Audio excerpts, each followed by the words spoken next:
Welcome to the Motor Mouth YouTube channel. I'm Zach. I'm Andrea. And we're up to Questions, Coffee, and Cars 171. How do you get a question in? Follow along on Instagram at motormouth_Andrea. Every Sunday morning, I put a post out asking for questions. Once we gather them, the post is deleted and we start the show. Time now for Questions, Coffee, and Cars. Your questions from Instagram. I'm about to lease a 2025 Volvo XC60 T8. What are your thoughts on air suspension? I'm worried about reliability and 21-inch wheels with low-profile tires. They can be had separately or together. Yeah. Okay, so we have a car with air suspension, and we have all the others do not. And our car is a 2008. So it's been around a long time. Yeah. Doesn't have a ton of miles. Got about 80,000 miles, 135,000 kilometers on it. No issues at all with the air suspension. It depends on the brand. I don't know the reliability of the Volvo air suspension. Yeah. If it was a Land Rover or a Range Rover, they are notoriously bad. But with other brands, they just don't seem to be an issue. And plus, they're serviceable. Yeah, and it will make a big difference with 21-inch wheels. The ride will just be more comfortable for you. I went online and it looks like I think it was just over 3,000 Canadian for it. It's not a ton, especially if you want that more comfortable, refined drive. I mean, you could also go with the 20-inch wheels if you're really that concerned. But yeah, I would definitely get the air suspension. But also, you know, go to the dealer and drive it with the larger wheel and the regular shock. Volvo doesn't really make their suspensions too firm anyway. True. The tire is going to give you more dynamic feel, but it might not be crashy. Air suspension is a pretty neat kind of thing to have, but it's not, in my opinion, it's not a must-have. Just wondering, you don't respond to all questions. You choose the interesting ones. I haven't found a response to mine in neither of the last two questions, Coffee and Cars. Maybe my question was not interesting for everyone. Well, you kind of played yourself there because we're using this question and not your original question. We can't, there's unfortunately, people often ask the same question over and over, and we're not going to answer the same question every single time.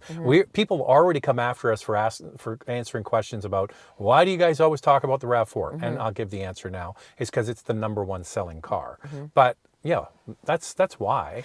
Also, we get an abundance of questions. I mean, sometimes I put a post out on Instagram, we get 50 questions. Well, we answer about 8 or 9 per episode, depending on how long it takes. How much we jabber on. Yes. Yeah. It's not that we don't want your question. It's just that maybe we've already answered it before and we're just trying to switch it up. Don't miss an episode. So that's the same for everybody, just so you know. That's why I use the question. It's not that we don't appreciate the question. It's just that maybe it's been asked before. Love the channel. Keep up the great work. Thank you. I'm curious if you have experience or an opinion on walnut blasting to remove carbon buildup. I have a 2018 GTI with 90,000 kilometers, and the dealer has suggested it be done. I'm curious about this because I'm wondering if you're finding the performance isn't as good, the fuel economy has dropped. Is it's running a little bit rough? It's running issues, fuel economy, lack of performance. So what happens is, how can I explain this? All right, I'll do it with the coffee cup. It's pretty neat. It's neat how they do it. I'm going to explain why it happens. Okay, so you have, say this is the piston. The piston's going up and down inside the cylinder. Direct fuel injection squirts the fuel directly into the piston, into the cylinder and the piston. And so the fuel mixture that goes directly in there does not hit the valves. The valves open and close. They open for letting fuel in, and they open on the other side to let the exhaust out. So with that kind of system, any additives or cleaning products that are in the fuel, the gasoline, or additives you add into it, do not hit the valves that open and close. The old port injection, it would spray the fuel in before the valves, so the back of the valves would get cleaned. And what happens is over time, those valves that are going up and down, they get caked on the top of them carbon. And the way you clean it is with this walnut blasting. And it's just one of those things that I would just bite the bullet and do it. Well, you've got 90,000 kilometers on it. I assume that the dealership is seeing something, like maybe it went in for servicing. Sometimes another sign is that the engine light has gone on. Obviously yours hasn't, or maybe it did, and that's why you went into the dealership. But there are signs that it's not clean. But so what, I would get a second opinion. Go to an Yeah. independent, doesn't need to be a Volkswagen specialist, just somebody that knows how to work on small sort of European cars. And they look inside and they see if there's carbon buildup. And it's not this like onerous thing to have it done. It's not inexpensive, but it's not crazy either. And it basically takes rid of all of that carbon. There are some do-it-yourself kind of kits, but you kind of need to have a mechanical background to know what you're doing. Yeah. But I would just say get it done. No, get a second opinion and then see if it needs to be done. Thoughts on the 2026 Genesis GV70 gas versus electric? So in a couple weeks, we're actually going to drive the 2026 refreshed GV70. We like the electric as well. I mean, it's just beautiful. Now, last week, somebody did ask us about the GV70, and some of you chimed in who own it. And so I just want to discuss a little bit about some of the positives, but there were some negatives. Most of you said that it's an amazing vehicle. You love it. And a lot of people had strong reliability. They were good. Yes, but what they did say is they found on these forums for GV70 in the US that there's more negativity with dealership experience because they may not have a dealership nearby. In Canada, it was a little bit different. It was quite good. It's positive. Well, I should explain the difference. Because there was no dealer network available in Canada and they wanted to start selling these cars, they came up with a unique idea where everything was valeted. Yeah. So even when you test drove the car, they brought it to your house, they let you drive the car, they would fulfill the order, they would bring the car to you, and then when it was time for service, they would drop off a loaner and take yours in to get serviced. And so there was a real white glove valet experience, and that's not the case with the Genesis in the US. No, so people are frustrated with that. There's a long warranty, which they like, but if it's not covered under warranty, people say the parts are expensive. Nothing like a Mercedes-Benz or a BMW, but they are priced a little bit higher than they anticipated. But Andrea, you're buying a premium car. Yes. Premium cars are often more expensive. For sure. So if you've come from a Hyundai into a Genesis, that's what happens. And also the interior of Genesis models are quite beautiful. One comment they did make is that depreciation isn't great and that they would recommend leasing. So the GV70 2.5T starts at $60,000 and the GV70 electric is $85,000. Yeah, so substantial difference. The electric is beautiful, and we drove it in Atlanta area, excuse me, and we were blown away by how much we liked it. But it's just over the top when it comes to price. Yeah. You know, you can get a Model Y for less. And that's why people, well, now we got the political thing going, but the Model Y sells so well is because, but it's got, I mean, the interior of that Genesis is hands down way nicer than any Tesla. Yeah. So you have to come to the gut check whether you want to go electric or not. And talking about depreciation, that one will depreciate even faster and it's more expensive. And also when I looked online at the website, they have got in Canada for the gas model 1.9% leasing for 39 months and the electric 3.9% for 39 months. So there's some good deals. You may want to consider leasing, but we actually like the 2.5T. It's got plenty of power. We were really impressed with it. Hey guys, I'm looking for a fun daily driver with a stick shift that can do occasional child seat duty. We have larger cars for that. Civic Si, Jetta GLI, Elantra N seem great, but they all lack rear air vents, which is important for the kiddos.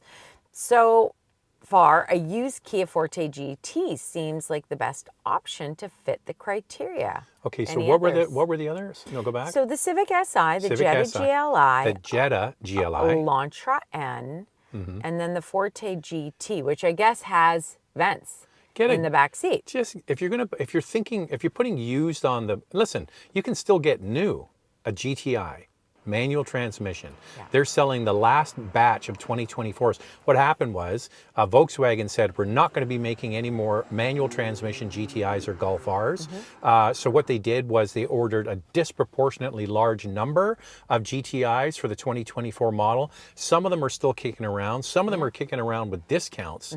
I would go get one of those, and I wouldn't worry too much. The car's small enough with vents in. I think the GTI has vents in the back. Can't remember. I mean, There's I a never sit certain back there. trim, whether it has it or not. But you're right about the Civic, because our boys have a Civic, and they're like, oh, there's no vents back here.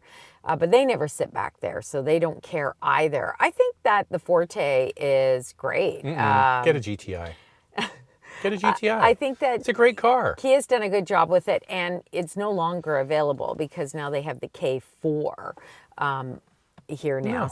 Anyway, Zach loves the GTI. Get a GTI. We have a GTI. We're big fans of it, and there's plenty of room. And the other in the thing rear is seat. because it's a hatchback, you can put a stroller in the back. I mean, it's just Good. It's a good car, Yeah. and you might still be able to get a manual brand new, and then that way it would qualify for Volkswagen credit and leasing and all that kind of stuff. But I have to say, the Civic Si is terrific. It's terrific. As is the Type R, and I believe myself that Honda makes really some of the best manuals out there.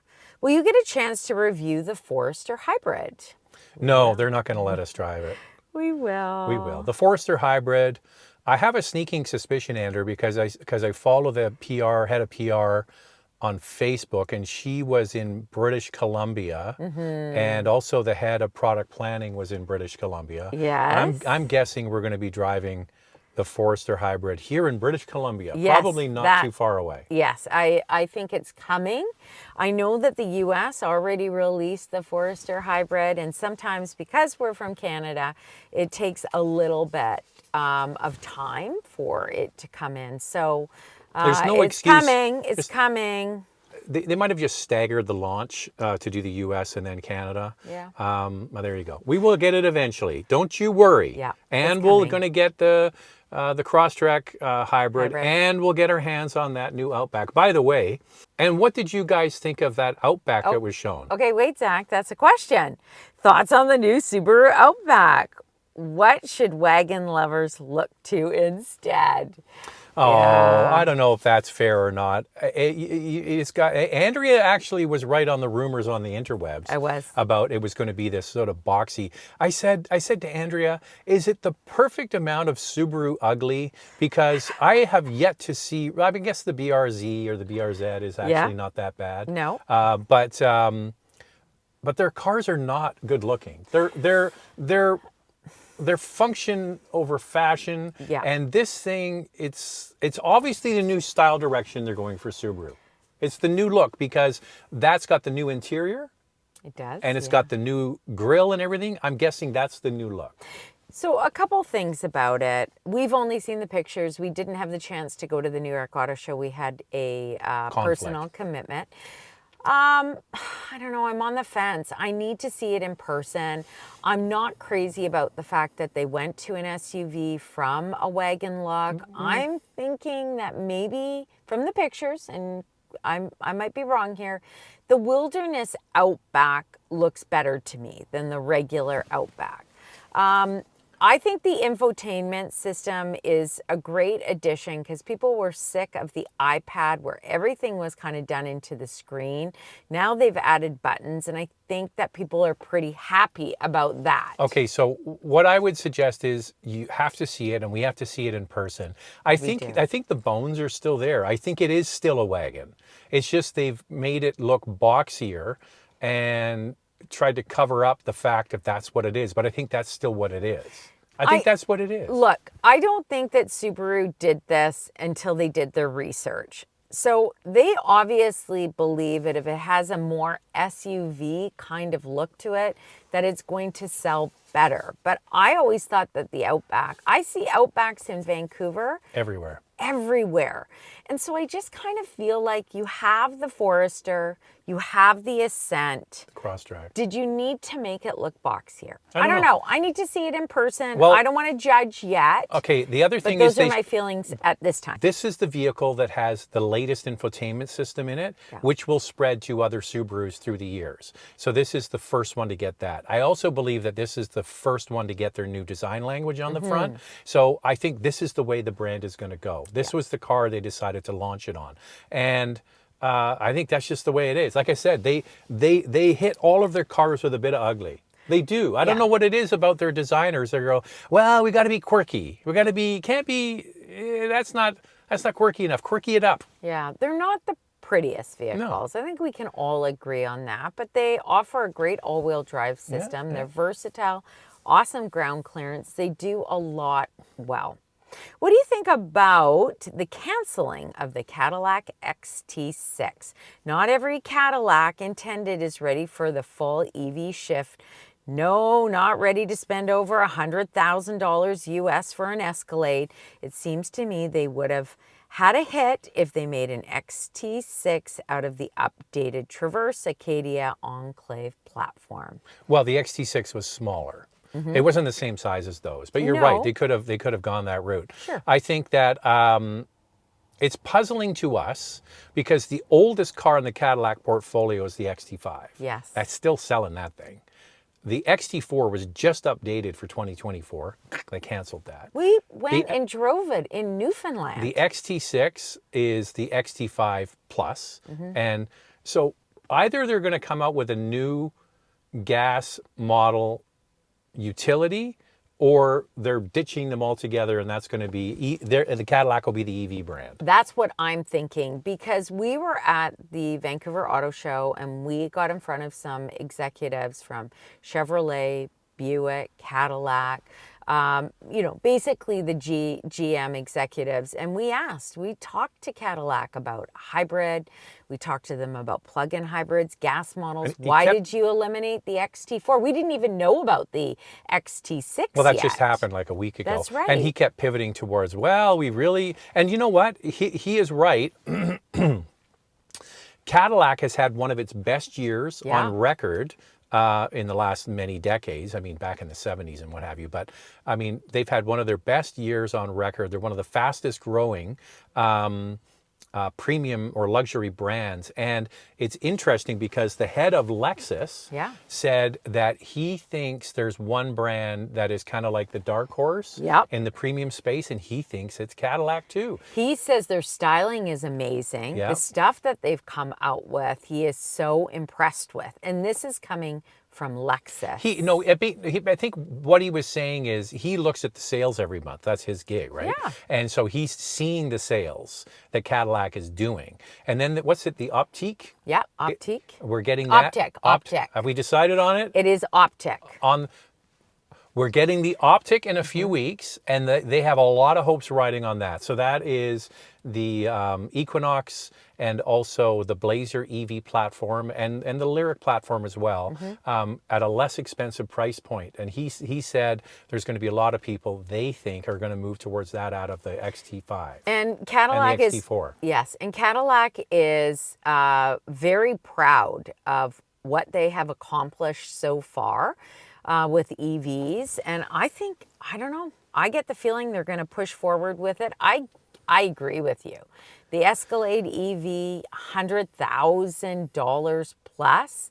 It's a lot of money. $150,000 plus, Andrea. Yeah. Talk about depreciation on that big boy. And we enjoyed it. We were blown away by how good it was. How it handles. How it handled, the interior, the materials, all of that is really unique and different. But you cannot abandon. But then if you think about it this way, Buick has no EVs. No. And Buick has a lineup of SUVs that people can buy. So maybe they're thinking, okay, we'll make Cadillac the EV brand and we'll leave Buick alone for now. And if you're wanting a premium offering, maybe we'll push you into a Buick. It's a Buick. Been watching your show as a podcast in my car every week. Awesome. Y'all are great. Does adding aftermarket Apple CarPlay to an older model make it less or more valuable when going to sell it? More. Definitely more valuable. Well, it depends how it's integrated, right? If you have the ability to add Apple and Android, especially wirelessly, into an existing head unit that's factory, I think that is a definite bonus. Yeah. If, however, you're just putting a tablet, Chinese-made Android tablet on the dash and saying that's got CarPlay now, I don't think that's going to do. But No. like, for example, we referenced it already. We have an '08 car, and we got the factory upgraded radio for it with Apple and Android, and it just modernizes the whole car. So yes, if you can do it and have it look factory, do it. First of all, you get to enjoy it, For sure. and then it'll be worth more. Or the other option is just to have a dongle. And Andrea loves the dongle. you know, you can add it in with a dongle. We did that for the Honda Civic. It's a 2017. Charlie actually says he could not live Yes, without it. But He the car, loves it. but the car has to already have Apple and Android. It does. So the dongle part, if you're not aware, is a receiver from your phone that makes it wireless. So they're a couple $100 on Amazon. Go and get one of those. All right, And I just want to add, we can do that to And we this will. vehicle too, and we're definitely going to do it because we've noticed it in the 2008 and makes a big difference. And the other thing is this vehicle was under its like comprehensive warranty for, is it 6 years? 6 years. And it just ended, I believe. Yes, it just ended. So I didn't want to do anything to it because it was still under warranty. Yeah. Now that it's out of warranty, I'm going to pull it out and upgrade it. And Andrea can have her playlist playing over and over.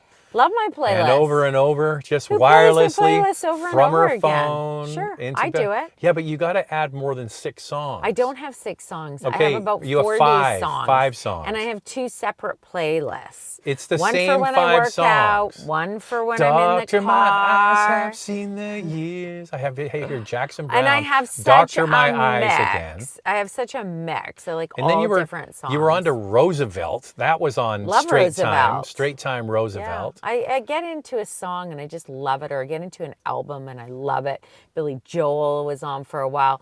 By the way, someone did say, you know, you We're could get way over Sirius, time here. Sirius XM. We do have that, by the way. I listen to the news. I listen to Hits 1.